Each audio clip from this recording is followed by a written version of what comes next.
Buenas noches, bienvenidos y bienvenidas a Los vampiros no comen pizza. Este es el 11º episodio, os habla Space desde el Baix Llobregat, este lugar tan mágico y tan decadente de la periferia de Barcelona.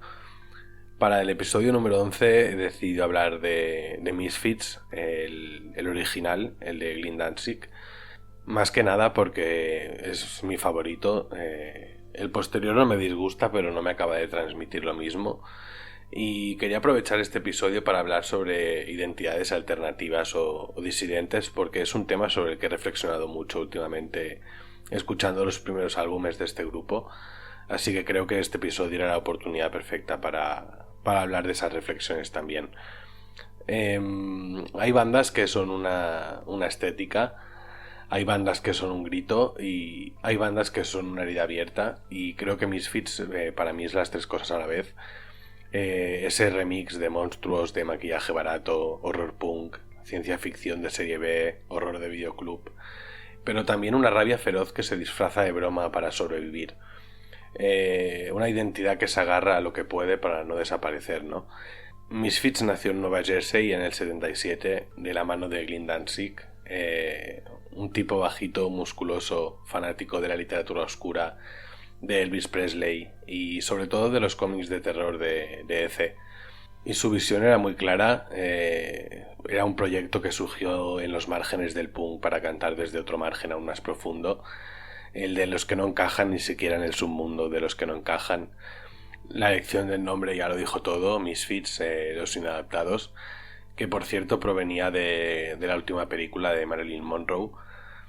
Y Danzig yo creo que no quería solo hacer punk, quería construir un universo paralelo, una mitología, un ejército de zombies, fantasmas y aliens que sirvieran al final de espejo distorsionado para hablar de lo que realmente dolía, ¿no?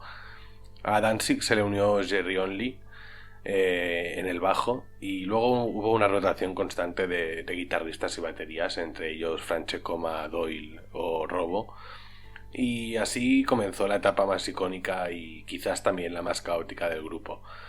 El primer álbum fue Static Age, que se grabó en el 78, aunque no se publicó completo hasta el 96. Y fue un álbum autoproducido, rabioso, con una atmósfera eléctrica. Parecía grabado en un sótano iluminado por una sola bombilla. Creo que es un álbum con una estética y un sonido muy crudo, muy en consonancia con la visión que tenía Danzig. Y en este álbum ya estaban presentes los temas que definirían a Misfits durante toda su trayectoria, esa ciencia ficción y ese terror como vehículo para hablar de la alienación, ese terror como espejo. Y aun siendo su primer álbum ya aparecen canciones icónicas del grupo como Hybrid Moments, ese lamento disfrazado de rock and roll con Danzig cantando con una melancolía que roza el doo-wop, y una letra que parece una reflexión sobre el amor imposible en medio del apocalipsis. If you're gonna scream, scream with me, moments like this never last. Al final casi una súplica por algo real en medio del derrumbe, ¿no? También encontramos, por ejemplo, en este álbum la canción Teenagers from Mars, esa canción que a simple vista es una simple canción de ciencia ficción, pero que realmente esconde una metáfora sobre toda una juventud marginada. Los adolescentes marcianos en este caso no son invasores, son los incomprendidos. Teenagers from Mars and We Don't Care, ese grito de afirmación pero también de resignación, ¿no? Durante esta época se publican bastantes singles y EPs, y es en el 82 cuando llega su disco más famoso y definitorio, el de Welcome on Gas, el primer álbum que se publica oficialmente con el sello de una discográfica, y contiene muchas de las canciones que ya aparecían en Static Age y algunas que habían sido publicadas como sencillos. Aquí definitivamente ya se mezcla el punk acelerado con esas armonías vocales propias de los años 50. Tenemos temas como Astro Zombies, Hate Breeders, Vampira, I Turned Into a Martian. Creo que es un álbum que condensa muy bien toda la poética de la banda. De hecho es de los primeros álbumes que me compré en vinilo, me parece. Y aquí podemos ver claramente la ciencia ficción no como escapismo, sino como espejo de la monstruosidad humana, ¿no? Frases como I turned into a Martian and I can even recall my name exploran al final esa pérdida de identidad, esa forma de decir ya no pertenezco a este mundo y me he convertido en lo que vosotros creéis que fuera, algo raro, ajeno o temible. La portada de Welcome Among Us también es todo un manifiesto, los Misfits posando como si fueran una banda de supervillanos del espacio. Un gesto claro: si la sociedad te trata como un monstruo, mejor ser uno icónico y brillante. Y Misfits creó al final un subgénero entero, el horror punk. Su imagen estaba llena de referencias a todo ese cine clásico de terror y a las revistas de DC Comics, a todos esos monstruos de cartón piedra, pero también a la estética del BDSM, a la hipermasculinidad de gimnasio, al cuero. Una mezcla que bordeaba lo queer, aunque nunca lo dijeran abiertamente ni lo trataran como grupos como The Smiths, por ejemplo, del que hablé en el pasado episodio. Creo que Danzig al final cultivó un personaje a medio camino entre Elvis, Jim Morrison y Frankenstein. Esa mezcla de sensualidad y amenaza que se refleja también en canciones como Las Caris, ¿no? Una de las más polémicas del grupo. La letra ya es una acumulación de atrocidades. I Kill Your Baby Today and It Doesn't Matter Much to Me, que buscaban precisamente eso, ¿no? Incomodar. Pero creo que, y es una visión que me han dado los años, obviamente cuando empecé a escuchar este grupo tampoco le di tantas vueltas, me quedaba con esa estética provocadora y ya está. Pero creo que bajo esa provocación realmente hay un grito desesperado por atención, por pertenencia, por impactar. Al final, como un niño que incapaz de pedir amor escupe sangre falsa para que alguien lo mire, ¿no? Creo que es una idea también que se repite en We're Girls There, donde Danzig canta con orgullo la famosa frase de I no goddamn son of a bitch, you better think about it, baby. De nuevo un acto de afirmación ante una sociedad que niega su existencia. No soy lo que esperas, no soy lo que apruebas, pero aquí estoy. Pero bajo toda esa actitud de aparente monstruosidad, de rebeldía, de hipermasculinidad incluso, creo que se esconde mucho una figura infantil. Creo que ejemplo de ello también fue las tensiones que hubo entre Danzig y el resto del grupo al final. No solo porque Danzig tenía una visión muy clara, sino también porque creo que tenía una actitud casi dictatorial, ¿no?, del rumbo que debía tomar Misfits. Quería el control artístico total, quería toda esa estética definida, quería toda esa narrativa coherente. Que por otro lado Jerry Only y su hermano Doyle quizás estaban más centrados en el merchandising y en el negocio, y es normal que chocaran. Pero sí que es cierto que creo que la figura de Danzig siempre ha tenido ese aspecto infantiloide no superado, ¿no? Y quizá por eso, y es que parece que lo diga como crítica, pero no lo estoy diciendo para nada como crítica, sino es que quiero hacer un apunte a esto porque creo que es de las cosas que más me hacen empatizar con este personaje y que más me hacen conectar con esa primera etapa de Misfits. Al final, debido a estas tensiones, el grupo se separó en el 83, después de grabar su último álbum juntos, Earth AD Wolf's Blood, un disco más salvaje, más punk y más bestia. Ahí ya no hay romanticismo ni metáforas, solo hay caos y destrucción. Y creo que en este punto ya está muy clara la diferencia entre lo que quería hacer Danzig y lo que querían hacer Jerry Only o su hermano Doyle. Danzig al final ya estaba derivando hacia ese sonido más oscuro y más metalero quizás que lo definió en sus etapas posteriores con Samhain y como solista. Y por otro lado, Jerry Only retomó Misfits en los 90, pero aunque siguieran usando el nombre, no considero que sea la misma banda. Creo que era otra cosa, un monstruo pero más domesticado. Sí que siguieron con esa línea del cine de terror y todo eso, pero creo que con una visión totalmente distinta a la que tenía Green Danzig.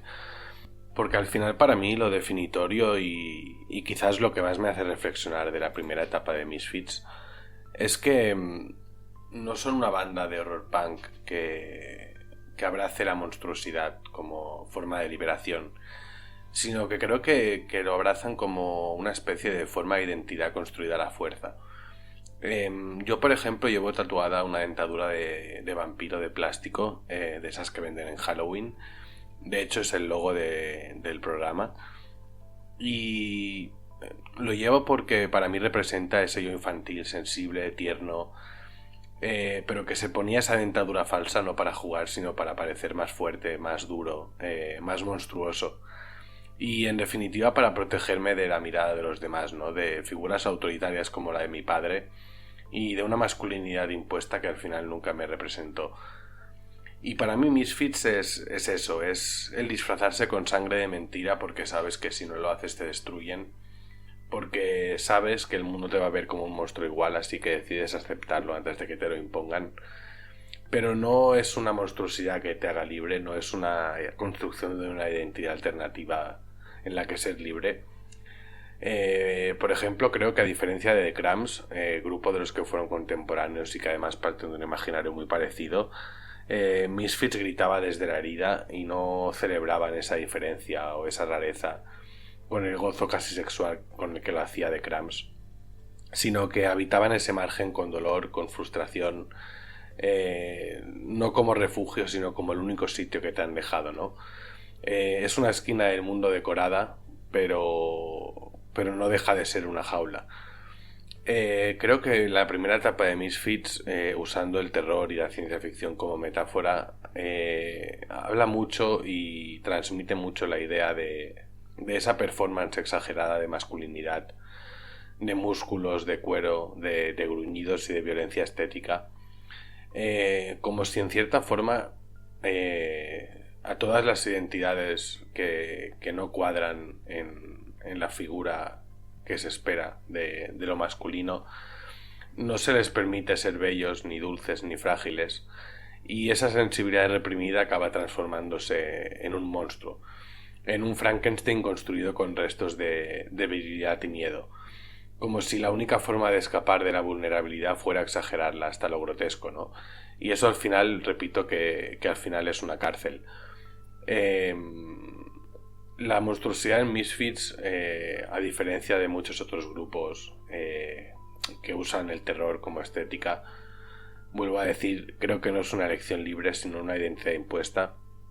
Y eso se nota muchísimo, yo creo, en la rabia desde la que cantan. Vuelvo a compararlos con The Cramps porque es inevitable, o sea, tienen una temática muy parecida y son contemporáneos. Mientras The Cramps celebraba esa rareza y parecían habitar con gusto el margen, Misfits parece casi obligado a ello. Parece casi como si hubieran querido construir una disidencia hermosa y vulnerable, pero su mundo no se lo permitiera, o sus estructuras mentales, o sus creencias, o sus entornos no se lo permitieran. Así que levantaron una máscara de horror y se pusieron a gritar, ¿no? No por gusto, sino por supervivencia. Y hay algo profundamente triste en eso, pero también me parece profundamente honesto. No creo que sea una idea que romantizar, pero creo que sí que es una idea muy real y con la que mucha gente, yo incluido, me puedo sentir identificado. Porque hemos sido educados a veces como si la belleza frágil, la sensibilidad, fuera obligada a cubrirse de sangre falsa y a cantar con los puños, pero no deja de ser una infancia asustada atrapada dentro del pecho de un monstruo, ¿no? Podrían haber cantado desde una posición similar a The Smiths, por ejemplo, con los que creo que tenían en común el tener a los New York Dolls y esa estética ambigua como algo transgresor. Pero mientras The Smiths abrazó sin dudar la sensibilidad y la ternura, Misfits escogió otro camino, el de cantar desde la rabia, desde la intuición amarga del que sabe que en realidad ha sido obligado a ocupar ese lugar. Porque partían de la idea que he compartido yo mismo buena parte de mi vida, de que en esta sociedad cualquier identidad disidente debía pasar por el horror para ser tolerada, como si la monstruosidad en su universo fuera la única forma posible de existir fuera de la norma, ¿no? Y esto al final no deja de ser una trampa y es falso. Se pueden construir identidades disidentes desde otros prismas, porque al final creo que esta jaula que retrata Misfits es una jaula identitaria creada por el mismo sistema que nos margina para seguir etiquetándonos en base a su normalidad y en definitiva controlar incluso la forma en la que hemos de expresar el dolor, ¿no? Como si en vez de llorar o de sentir estuviéramos obligados a expresarnos mediante la rabia, la destrucción, la agresividad.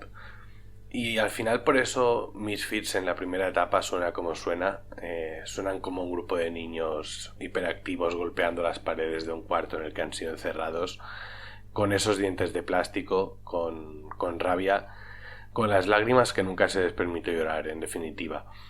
Y tenía muchas ganas de hacer este episodio más que nada para hablar de esta reflexión, porque creo que muchas veces se hacen análisis musicales como simplemente desde lo técnico. Podría haber hablado de Misfits simplemente desde lo musical, pero como decía en capítulos anteriores, realmente al final la belleza de la música y del arte en general es como nosotros como espectadores podemos darles significados. Y en este caso para mí, escuchando de Misfits últimamente, le he estado dando muchas vueltas a esta idea, porque no he podido dejar de pensar que tras esos gritos y esa supuesta rebeldía y me importa todo una mierda, se esconde realmente ese yo infantil reprimido, ¿no? Y he estado pensando mucho en hasta qué punto cuando intentamos huir de los monstruos de nuestra niñez no acabamos convirtiéndonos nosotros mismos en esos monstruos, ¿no? Y acabamos siendo a la vez los monstruos de la película de otro, quizás. The Smiths, vuelvo a repetir, son el claro ejemplo de que no existe solo el camino de la rabia, de la agresividad como forma de rebeldía. Y por otra parte también The Cramps son el ejemplo de que se puede abrazar esa diferencia y disfrutarla, ¿no?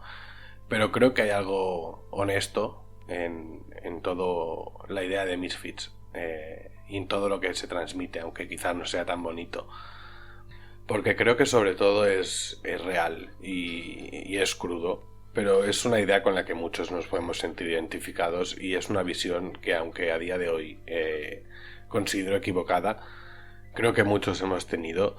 Y igual que Misfits usó el terror y la ciencia ficción como espejo de esa monstruosidad, para mí la música de Misfits últimamente está siendo un espejo que refleja a la vez mi propia monstruosidad y a la vez me hace humanizar los monstruos también de mi película. Quizás los monstruos que me han atormentado siempre, todas esas figuras autoritarias, dominantes, quizás sean también niños con dentaduras de plástico intentando asustar para no ser asustados, ¿no? ¿Hasta qué punto no estamos muchos encerrados en esa jaula que hemos disfrazado de identidad alternativa, ¿no? Quizás es una idea muy personal y un poco extraña. Quizás Misfits en ningún momento tuvo pensado expresar esto. Quizás no eran conscientes de ello. Pero de todas formas, vuelvo a repetir que al final en el arte y en la música el significado muchas veces se lo da al espectador.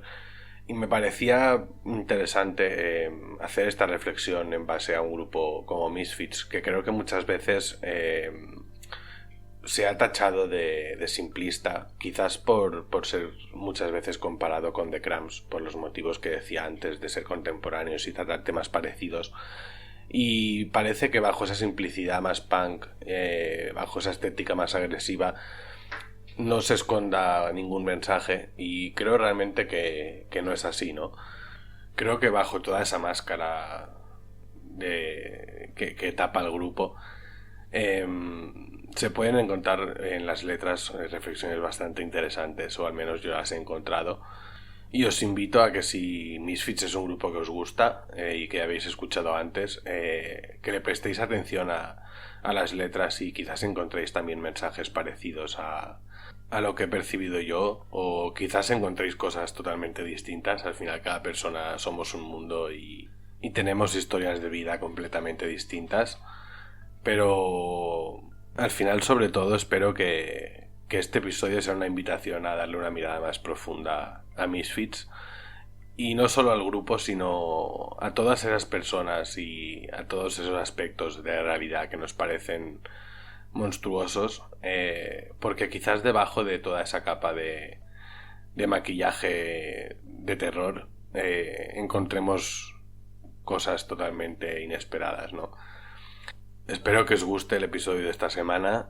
Sé que ha sido un poco más reflexivo y un poco más denso de lo normal, pero al final Misfits es un grupo muy conocido y creo que era más interesante centrarme en estas reflexiones que no en la historia en sí o en la música en sí, porque la mayoría ya lo hemos escuchado y ya lo habréis escuchado. Daros como siempre las gracias por estar escuchando y el haber llegado hasta aquí. Recordaros que me podéis escuchar en Spotify, YouTube y en iVoox, y que si os gusta el canal y este programa que está siendo Los vampiros no comen pizza y os suscribís o me dejáis una buena valoración o algún comentario, pues me ayudáis mucho con temas de visibilidad. Dicho esto, me despido hasta la semana que viene. Un abrazo muy fuerte y nos vemos en el próximo episodio.